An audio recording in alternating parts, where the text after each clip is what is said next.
ان له تاسو ډېر په دې خبر نه یاست چې په اسمانونو کې زما نوم عزازیل و. زه د ملایکو طاووس، د افلاکو پاچا، د فرشتو امام، د مقربینو سردار، د جنت د بیت المال خازن او د فرشتو استاد وم. د کائناتو د ستر خالق د خورا مقربینو څخه وم. دا اعزازات راته د زرګونو کلونو له مسلسل ریاضت او عباداتو وروسته عطا سوي دي. هر وخت هر ګړی د الله جل علا شانه ذکر زما ځانګړنه وه. د الله جل جلاله رضا زما د ژوند مقصد وه. له لومړي اسمانه نیولې تر اووم اسمانه، له جنت المأوا څخه تر لوح محفوظه رسېدنې پر نورو ځل لوړ کړی وم. دا د آدم علیه السلام له پیدایش څخه زرګونو کلونو وړاندې خبره ده چې په خورا ادب او احترام لوح محفوظ ته ورغلم. د شکر او احسان د بڼو په پورته کولو مې ولیدل چې لیکلي وو اعوذ بالله من الشیطان الرجیم، یعنی پناه غواړم په الله جل علا شانه باندې له شیطان مردود څخه.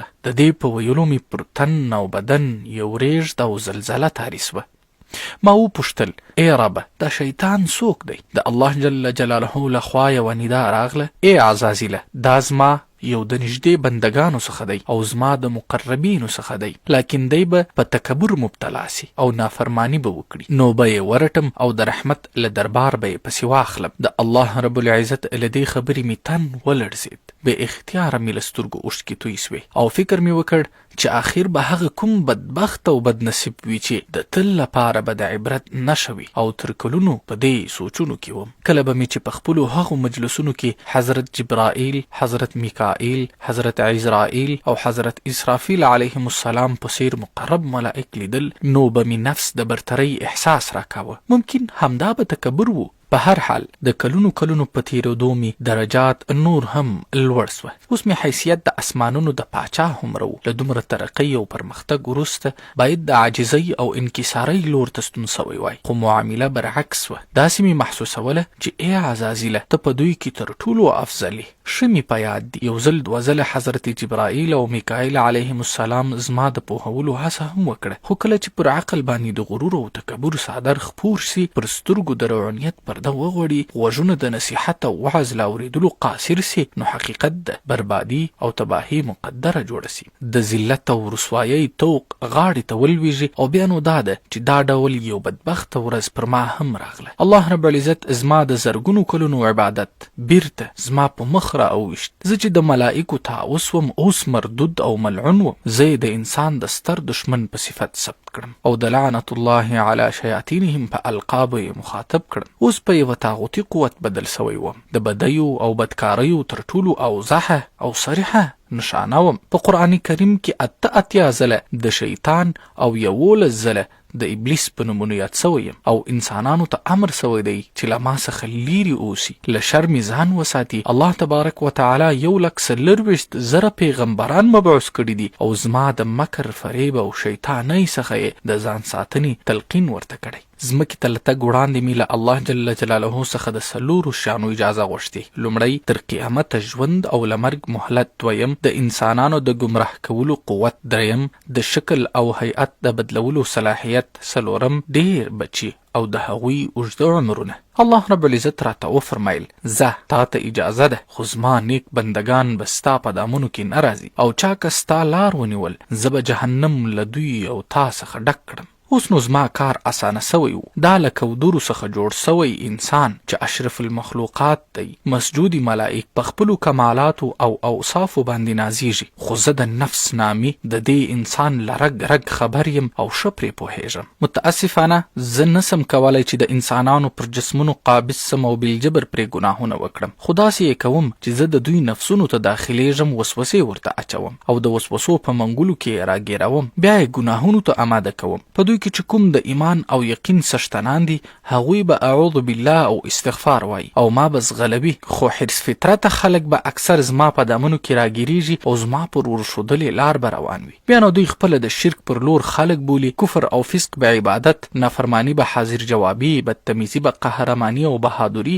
موسیقي به د روح غذا، نڅا به د جسم شاعري، عریانیت او فحشا به نویتوب او جدیت خوښونه، دینی لارښوونې به پر شاتګ او اسلامي روایات به پخواني وختونو ته ستنېدنه بولي او په خپله به د لویو فتنو دروازې خلاصوي او نجات به پکښې لټوي. له حضرت آدم علیه السلام څخه وړاندې د ځمکې پر مخ 2 نوعه مخلوقات اوسېدل، یو نوري بل ناري. نوري مخلوق له نور څخه تقلیص سوی ملائک دي چې شپه او ورځ په اسمانونو کې اوسي او د الله رب العزت په عبادت کې مصروف دي. په دوی کې ښځې نسته او نه یې نسلونه زیږي. ناري مخلوق بیا جنات دي، پیریان چې له اوره پیدا سوي دي. دوی په ځمکه کې اوسي، دوی ښځې هم لري او نسلونه یې هم ښه وده کوي. په پیریانو کې د شر ماده خورا زیاته ده. ډېری خلک ما هم ملائکه بولي، خو زه د جناتو له نسله یم او د اور له بسر کې زیږېدلی یم. څنګه چې په انسانانو کې آدم علیه السلام ته ابوالبشر ویل کیږي، همدا ډول زما جدي امجد تارانوس ته ابوالجن ویل کیږي. بعضې یې مارج هم بولي. د پلار نوم مې چلیپا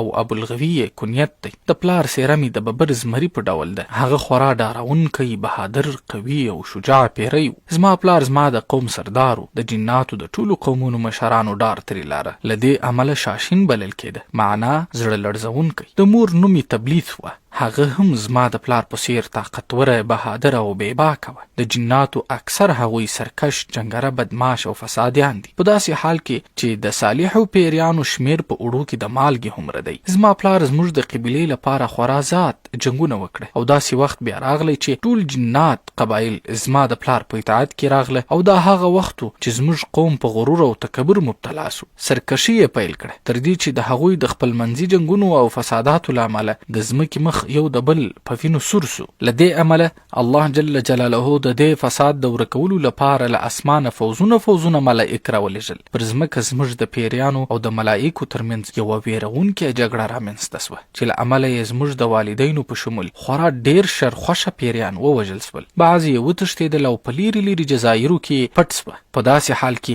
چې نیکو پیریانو په غارونو کې پناه واخیستل. هغه وخت مې عمر کم و. په دې خونړي جنګ کې ولاړ وم او بغارې مې وهلې. شاوخوا مې د پیریانو د لاشونو غرونه و. نور نو د ملائکو مسؤلیت خلاص سوی و. هغوی بیرته اسمان ته د ستنېدلو پر حال وې چې ناګهان یوې فرشتې ولیدم چې یو ماشوم دی ژاړي. نو ځمکې ته راغله. زه خورا حسین او جمیل وم. معصومه څېره مې وه. د هغه فرشتې را باندې رحم راغلی. نو همدې رحم زړي فرشتې د حضرت جبرائیل علیه السلام په وسیله له الله جل جلاله اجازه واخیسته او د الله جل جلاله په اذن زه له ځان سره اسمانونو ته بوتلم. هلته زما د تعلیم او تربیت بهترین ترتیب ونیول سو. زه خورا ځیرک او محنتي وم. زیاتره وخت مې په عبادت او ریاضت تېرېده. یوازې او تنها به د اسمانونو په سفر ووتم او د الله رب العزت د ستر قدرت د راز راسپړلو ناکامه هڅه به مې کول. وخت په خورا سرعت تېرېده. زما د ممتازې رویې زه په ملائکو کې خورا مشهور کړی او مغرور کړی وم. خو زه د دې هر څه په کیسه کې نه وم. زما هدف خو د الله جل جلاله عبادت و، د هغه تقرب او نږدېکت و. له همدې امله خو به مسلسل په عبادت او ریاضت اخته وم،